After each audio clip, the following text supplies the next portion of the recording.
comenzar en Hora de Noticias con un tema que sin duda está llamando la atención, porque hay un aumento de casos del virus influenza H3N2, el que está originado de la gripe aviar y principalmente se ha manifestado en el hemisferio norte, pero ya llegó a Perú. Es por eso que ya estamos en contacto con el presidente regional del Colegio Médico de Valparaíso, el doctor Ignacio de la Torre, para hablar de este tema y la gripe H3N2. ¿Cómo está, doctor? Muchas gracias por conectarse con Pura Noticia Matinal. Hola Camila, muy buenos días y bueno, gracias a ustedes también por poner este tema que sin lugar a dudas nos regala una oportunidad que tenemos nosotros, no la está teniendo el hemisferio norte, que es actuar desde la prevención.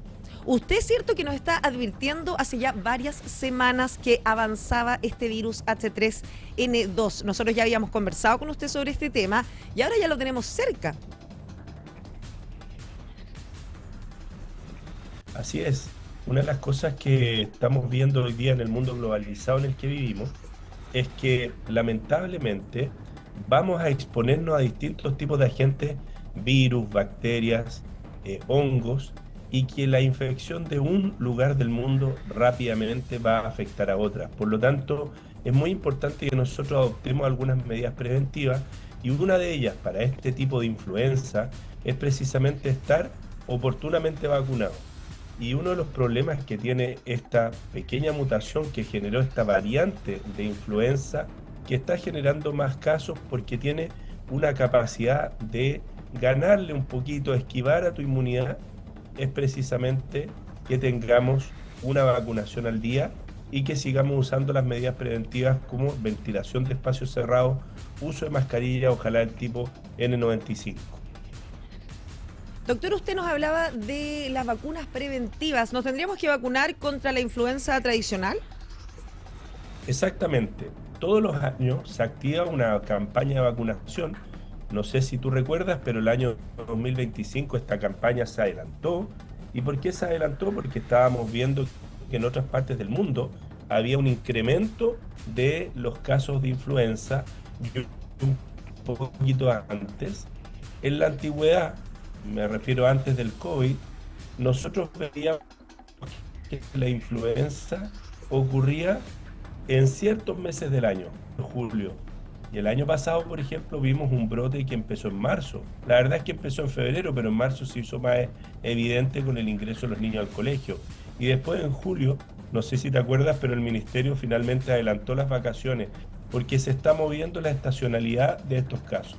¿Cómo podemos enfrentarlos? Vacunándonos más personas y más rápido. Eso quiere decir que alcancemos la cobertura de la vacunación en los grupos objetivos y lo hagamos antes de los plazos que tradicionalmente lo hemos hecho. Y se puede. Chile llegó a vacunar más de 1 millón de personas en una semana. Creo que eso en tiempos de COVID lo podemos replicar y si hacemos campañas buenas, no a través del miedo, sino que a través de la educación, y la gente logra entender que todos los años muy buenos, sobre todo ahí las imágenes, adultos mayores, personas con patologías crónicas, los escolares y preescolares, el personal de la salud y el personal que trabaja con otras personas. ¿Qué hacemos si cubrimos a esa población rápido? Le quitamos espacio al virus para poder avanzar y le quitamos potenciales enfermos que puedan diseminar la enfermedad. Doctor, yo justo le quería hablar por la temporada, ¿cierto? Este 21 de diciembre inicia el verano en nuestro país, bueno, y en este hemisferio, ¿cierto? ¿Esto nos beneficia que llegue el verano o no tiene mayor injerencia, ¿cierto?, al tratarse de un virus que es altamente contagioso? ¿O nos viene bien que vengamos ya a las altas temperaturas, que venga el verano? ¿Nos benefician algo? Sin lugar a dudas, las temperaturas mayores, y hace poquito salió un paper científico muy interesante que da cuenta cómo el frío paraliza los mecanismos inmunológicos que nosotros tenemos en la mucosa nasal. La mucosa nasal, imagínatela como un filtro, el mismo filtro que tenemos una mascarilla, pero diferente, que tiene células que son capaces de liberar o lanzar sustancias que destruyen microorganismos. O sea, no solo los atrapan los pelitos que tenemos en esa zona y las membranas y los cornetes que son zonas de mucosa, sino que además hay una capacidad inmunológica para detectar microorganismos y generar respuestas para eliminarlos y también aprender de esos microorganismos y poder generar defensas. Eso funciona peor cuando hay frío, principalmente temperatura bajo los 20 o 15 grados. Lo segundo es que cuando hace calor, nuestras actividades tienden a ser al aire libre y naturalmente ventilamos los espacios porque el calor nos incomoda. Y esas dos acciones, el reunirnos al aire libre y el tener ventilación natural de los espacios, reduce la contaminación del aire en los espacios cerrados y al reducir esa contaminación baja el riesgo también de que te puedas contagiar. Hay que entender que cuando tú estás en una oficina, en el estudio donde estás grabando, yo mismo que estoy en una habitación, siempre que estemos en un lugar cerrado y compartamos con otra persona, entre 7 a 10 minutos el aire que esa persona eliminó con partículas de virus, con CO2 y otras sustancias, nosotros lo vamos a estar inhalando. Entonces, ventilar rompe esa cadena. Y la ventilación puede ser pasiva,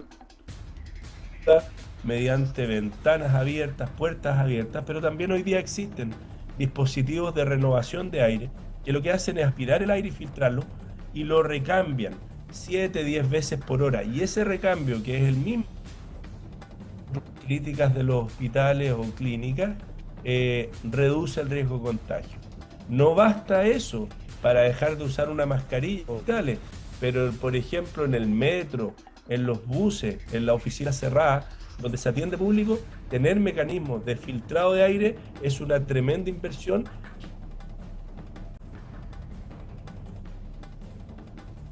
que va a reducir la enfermedad de sus trabajadores y de las personas que asisten. Me gustó eso del filtro de aire, doctor, no lo conocía. Lo voy a buscar acá para el estudio, que siempre llega uno enfermo y empezamos a caer todos. ¿Usted cree? Es que eso que tú estás contando, disculpa, eso que estás contando tú está en nuestro sentido común y lo hemos aceptado por natural. Pero para hacer un parangón, esto sería que alguien que está enfermo con una enfermedad que se transmite por las secreciones, cocina tus alimentos y tú te enfermas y dijeras, es que es normal, el cocinero estaba enfermo, así que por eso todos los que vinieron al restaurante van a tener hepatitis. No es así, no tiene que ser así. Y hay medidas, por ejemplo, para manipular los alimentos, hay medidas para que el agua sea potable, tú la puedas tomar y no te enfermes, y también hay medidas para que el aire que respiramos en espacios compartidos sea más seguro, sea más sano. No, de todas maneras vamos a cotizar eso que usted nos decía, porque la verdad yo no lo conocía, porque aquí nos pasa bastante seguido y además que hoy en día las ventanas, ¿cierto?, de las oficinas, uno las abre, claramente es por motivos de protección, pero se abren, son 5 centímetros la que se abre la ventana, por lo menos en los edificios de oficina ahora. Y lo segundo es que en invierno no puedes abrir tantas ventanas porque tienes el factor frío. Me miran entonces, feo acá tú no cuando quieres lo... enfriar, ventilas menos. Entonces, en invierno es cuando tenemos más dificultades para ventilar. Fíjate que hay varias iniciativas y una, durante la época de la pandemia, un grupo de investigadores del MIT en Estados Unidos liberaron el diseño de un filtro muy económico, salía algo así como $150 máximo, o podía ser más barato, que son las que usamos nosotros, y un ventilador tradicional, tela de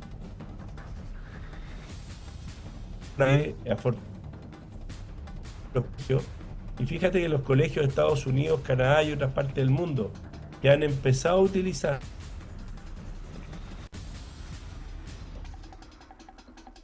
influenza y otros virus respiratorios en las comunidades escolares, bajando el ausentismo de los niños, que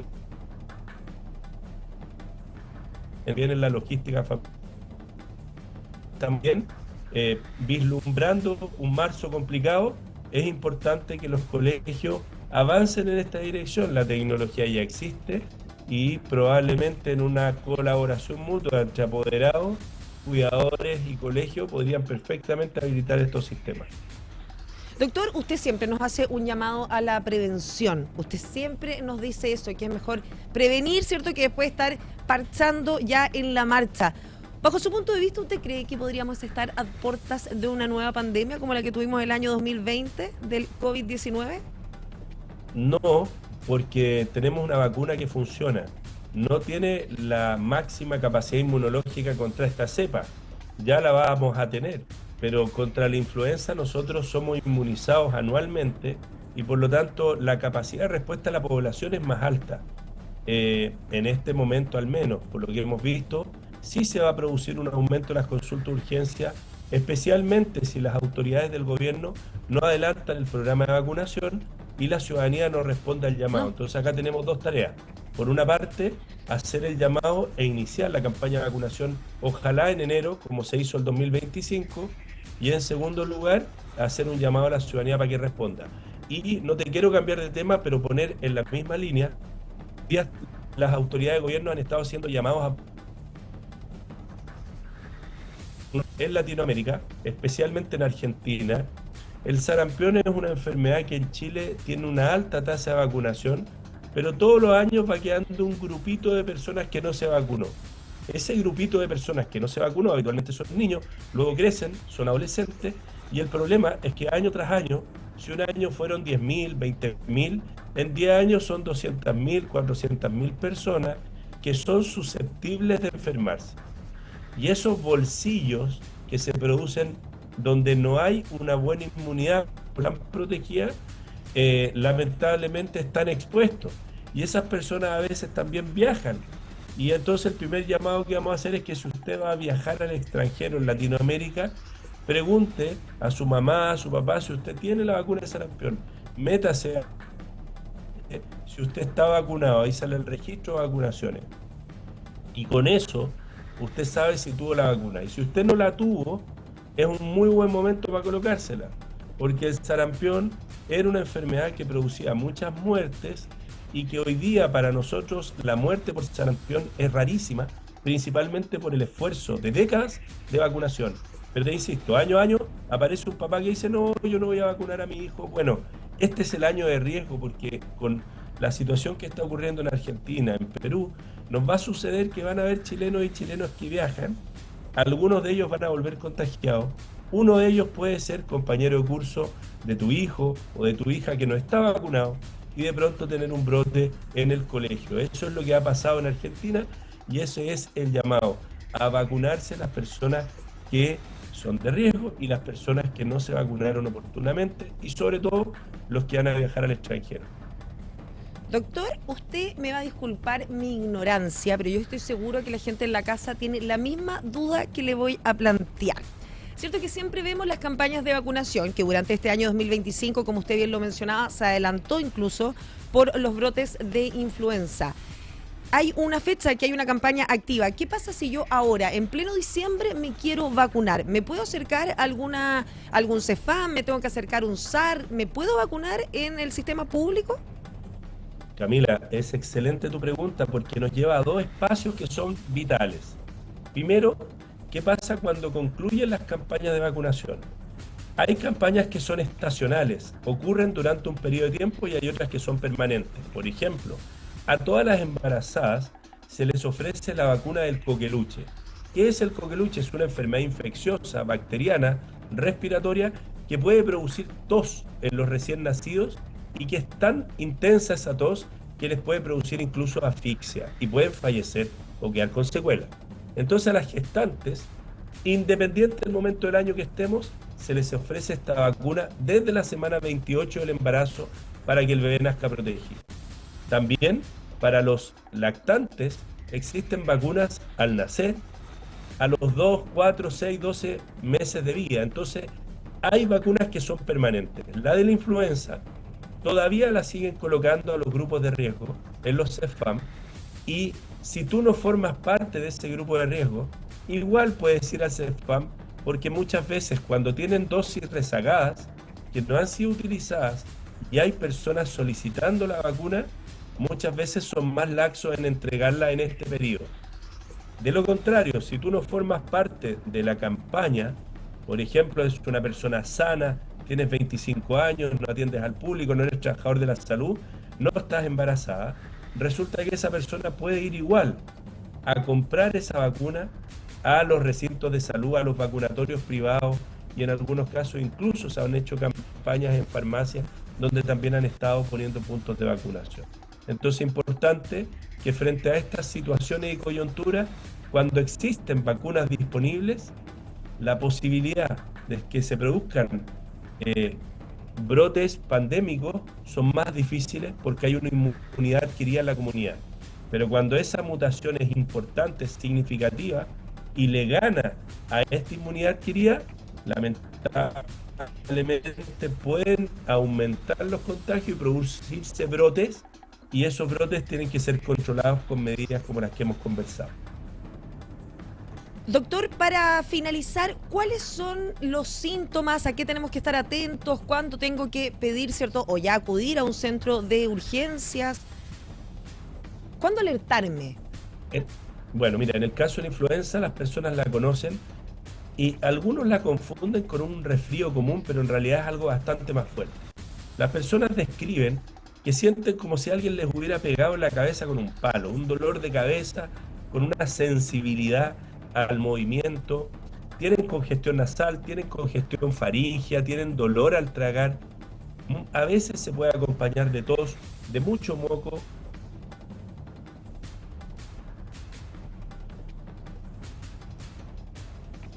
y otras veces se puede ir acompañando también de una secreción más purulenta, más amarillenta. Y puede ir con distintos niveles de dificultad respiratoria, porque en personas de riesgo especialmente puede producirse neumonía o bronconeumonía por influenza. Y en esas personas vamos a ver dificultad para respirar, cansancio, no van a poder, por ejemplo, caminar y hablar al mismo tiempo, o subir escaleras y van a quedar muy agotados. Pueden tener fiebre que se eleva sobre los 37,5, 38 grados.